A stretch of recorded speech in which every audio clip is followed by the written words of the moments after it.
Good morning, Bucknutters. Welcome to the Bucknuts Morning 5 here on Monday, November 9th, 2020. I am Dave Biddle. I am very happy to be joined by Patrick Murphy. A lot to get into today, Patrick. Let's start with a look back on Ohio State's win over Rutgers, 49-27.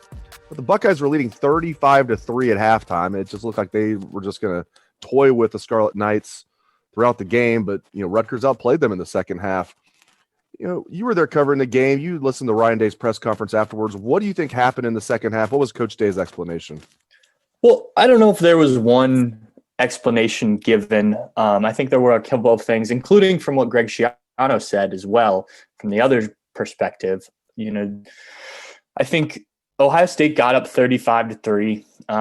It was a comfortable first half. Things were going their way, exactly how you would expect these Rutgers games going back to 2014 to go. And I think it was somewhat a combination of Ohio State thinking, all right, we're going to cruise in the second half. We're going to throw some backups in, especially on defense. We saw them rotate in a lot of the second team offense on one of the series. I think that mentality, for one reason or another, allowed Rutgers to get back in it, while Rutgers also just didn't give up. Greg Schiano clearly had these guys, thinking upset, even down 35-0 or 35-3. I'm sorry. They, were still of the opinion that they could do some things and they were going to try some different things. You obviously saw the trick plays and the laterals on the punt and the kickoff, the onside kick looks, went for two a bunch of times. So Greg Schiano, I think the mentality coming into the game of being aggressive carried on with his team, even though they were down big. And, we both covered Greg Schiano. He can be a pretty fiery guy. And I imagine he got after his team a little bit in the locker room. And Ohio State probably needed to jump on their guys a little bit more. I think some of the backups too need to play better when they're in the game. Tyreek Johnson, not to just single a guy out, but I think everyone, saw him struggle in coverage. This is a former 5-star kid who's going to have to play with Cameron Brown now out at cornerback. And it did not go well. I think the best thing to come out of this, and Steve Hellwagon and I discussed after the game a little bit on our Facebook Live call, was that, you beat Nebraska convincingly in week one. And, there were certain little things you could nitpick at, but you won convincingly at home. It was a season opener. Everyone leaves feeling good. You beat Penn State on the road, still a top 20 team. And we can talk about what Penn State really is now, but that's a top 20 win at the time. And even if there's little things there to point to, guys know they just won on the road against Penn State. And that's something that's an accomplishment. Now you struggle against Rutgers in the second half. Those are things you can look at on the film and be like, look, if this is another team, we're in trouble here.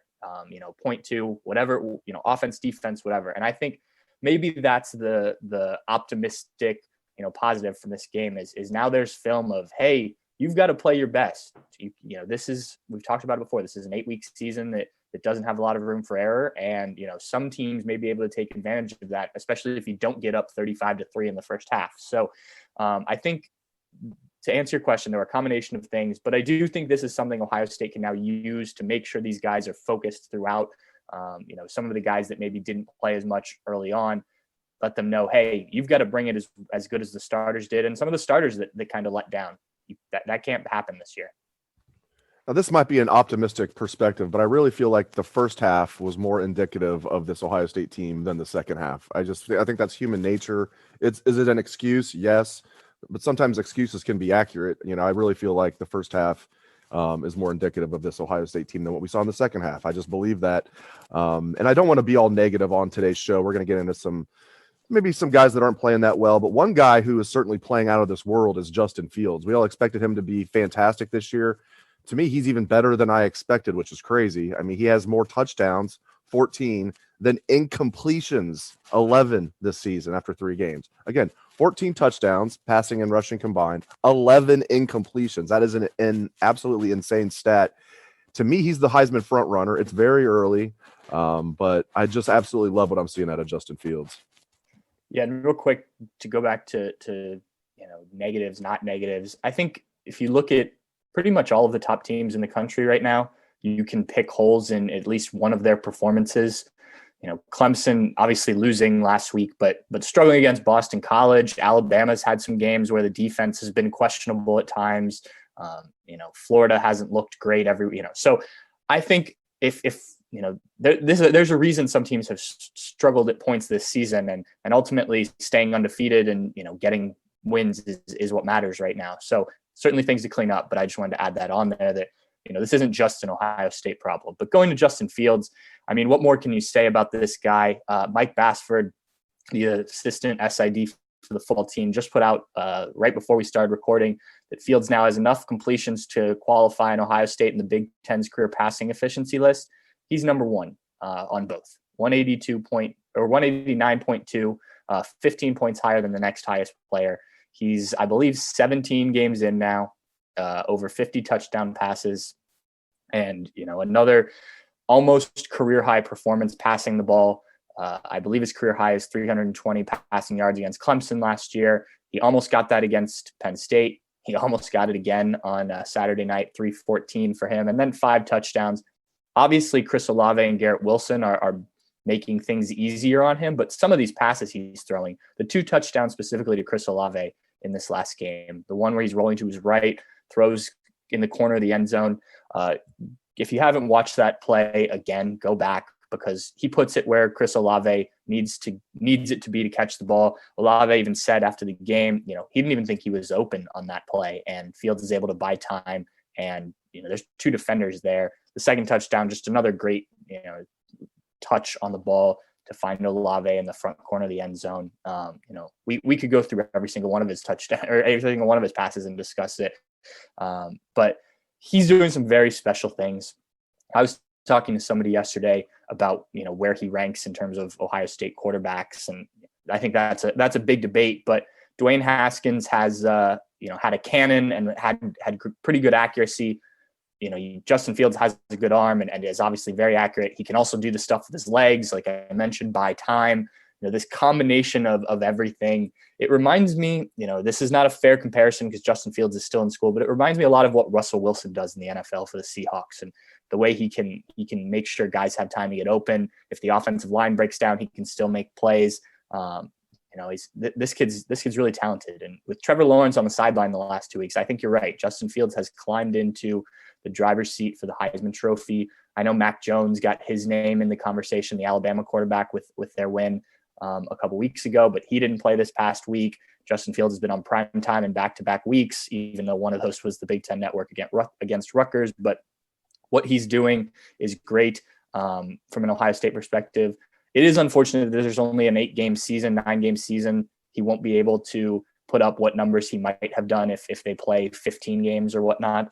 But, I think these numbers are still going to be rather ridiculous when we look back on them after this season, assuming everyone stays healthy and this offense continues to cook. Yeah, I don't think there's going to be much of a debate that he will go down as the best quarterback in Ohio State history. And the NFL draft, I think, will validate that for anybody who might think, well, what about Troy Smith, who I've said is the best that I've seen? And Troy was a 5th-round pick. There's a lot of reasons for that. And he didn't do well in the NFL. But at Ohio State, we're just looking at their Ohio State's career. Right now, Troy Smith is, I think, has had the best overall career. But there's been so many guys.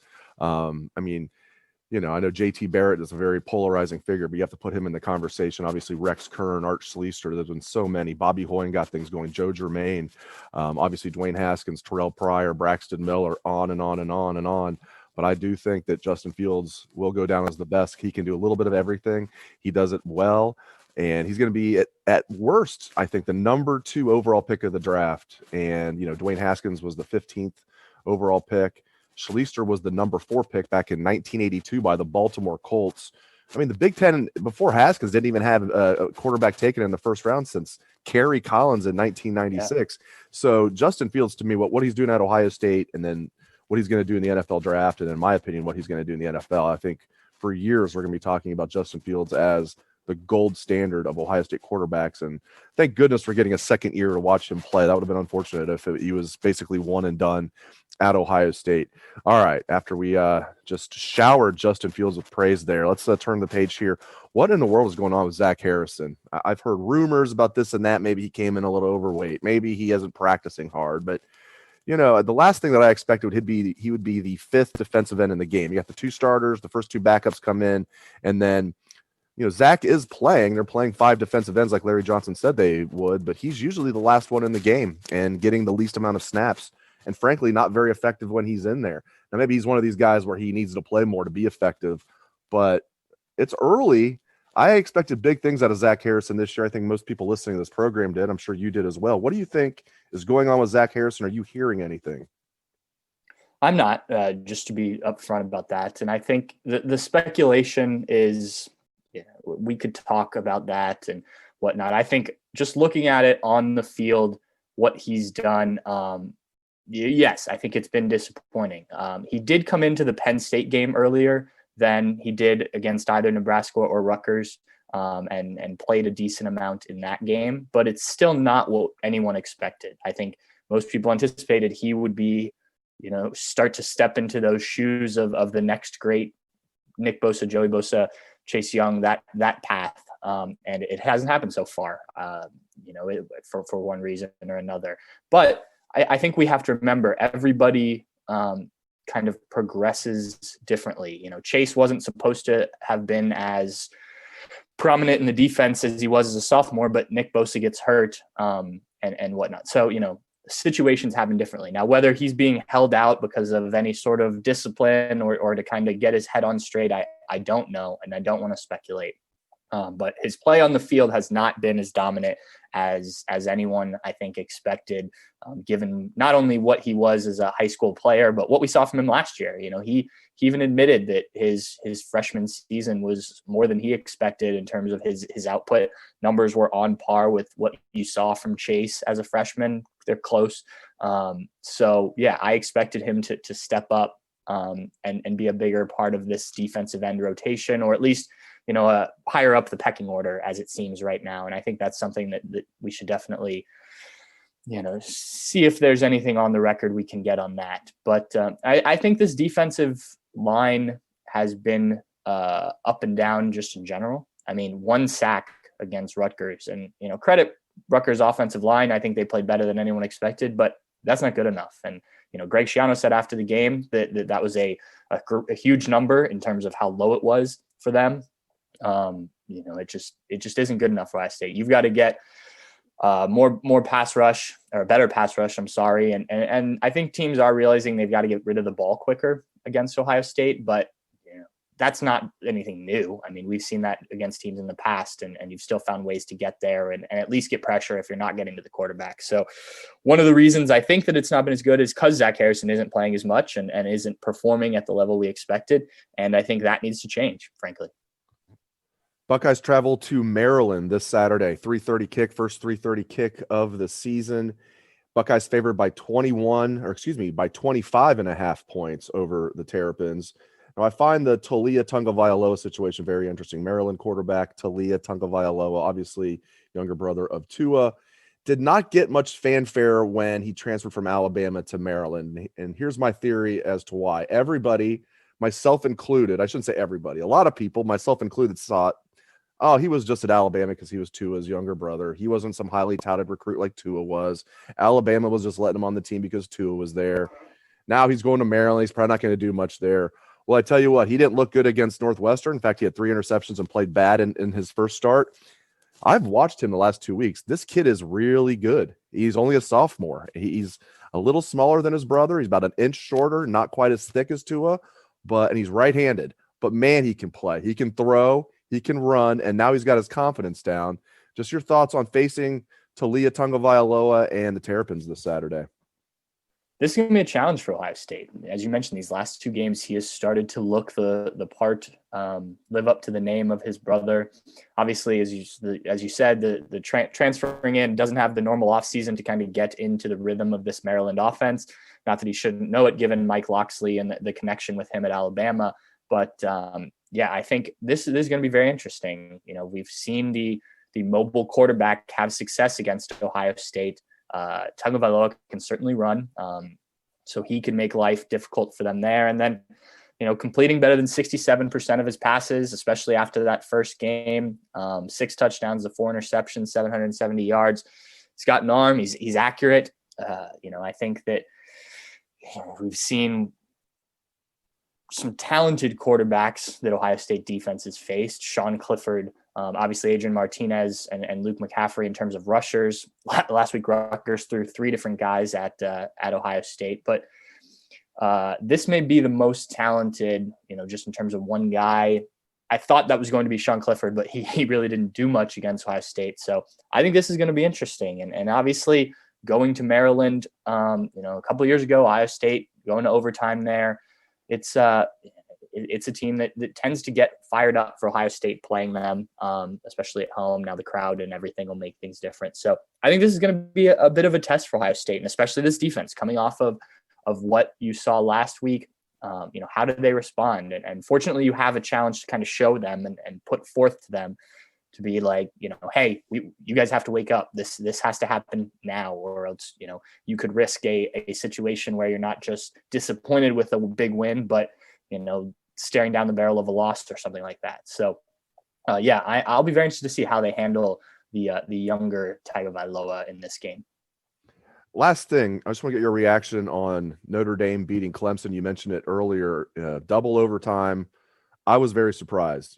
I know Trevor Lawrence didn't play, but I still thought Clemson was going to get it done. Credit to Notre Dame. I mean, I had a chance to, at least watch the end of the game. It was unfortunately going on at the same time as the Ohio State game, but Notre Dame was a lot more physical than I expected, and they just played better than I expected. I think, and I don't know. I mean, obviously you want Trevor Lawrence out there, but if there's a better backup quarterback in the country than DJ, I would love to see them. I mean, it's not like that's like, it sounds crazy to say it because Trevor Lawrence, he's not the best quarterback in the country. He's the second best behind Justin Fields. It's like, those guys there'll be a debate all the way up till the NFL draft who's better. So it kind of sounds crazy, but that's not that huge of a drop off going from Trevor Lawrence to DJ. I mean, DJ looked really good. Clemson's defense was pretty leaky. I was surprised though, man. I was really surprised. Just your thoughts on Notre Dame upsetting Clemson. First, I want to hear you say this kid's last name. DJ. I just go with DJ. Just like it took me 3 years to feel comfortable saying Tagovailoa. I'm just not there yet with DJ. I liked how they call him. What's his nickname? It's was it Big Cinco? Is that it? Yeah, Big Cinco. Yeah, something like that. Yeah. Yeah. Well, you have to when you have a name like that, you have to have a nickname that people like ourselves can use. But I was impressed with Notre Dame for sure, and we had this game on a secondary computer in the press box, so keeping an eye on it. Notre Dame has been very up and down this season. So I, like you, thought even Clemson without Trevor Lawrence, without a few guys defensively as well, would come in and figure out a way to handle Notre Dame. I just wasn't buying into the Notre Dame hype. But a lot of fight in that team, to go down late and still drive to tie the game, and then obviously get it done in overtime was impressive. I think they showed a lot. Now, what does that mean going forward? In terms of the ACC and college football playoff, I don't know, but I think that was an impressive performance from a team that, when on the big stage in recent years, hasn't performed at a high level. And, regardless of whether Clemson is missing some pieces, you beat the number one team in the country.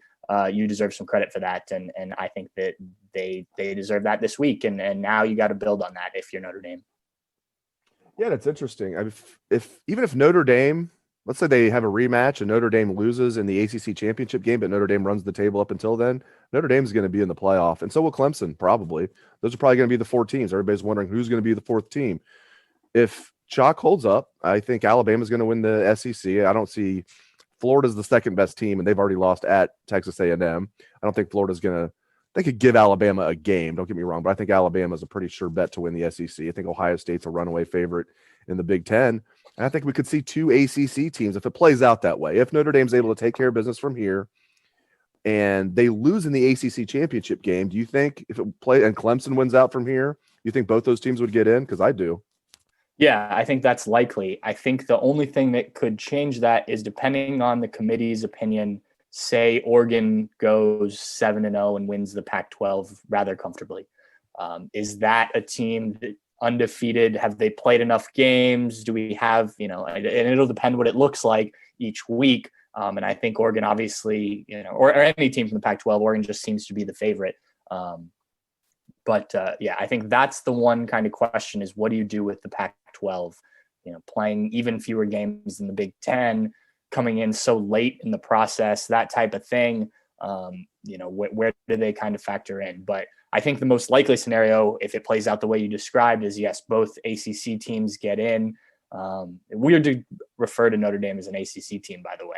Just attaching them to a conference is strange to me. But yeah, that seems to be the most likely scenario if it all plays out that way. But keep an eye on Oregon. I think that's a good team. I recorded their game. I haven't watched it yet, but I know they got the win.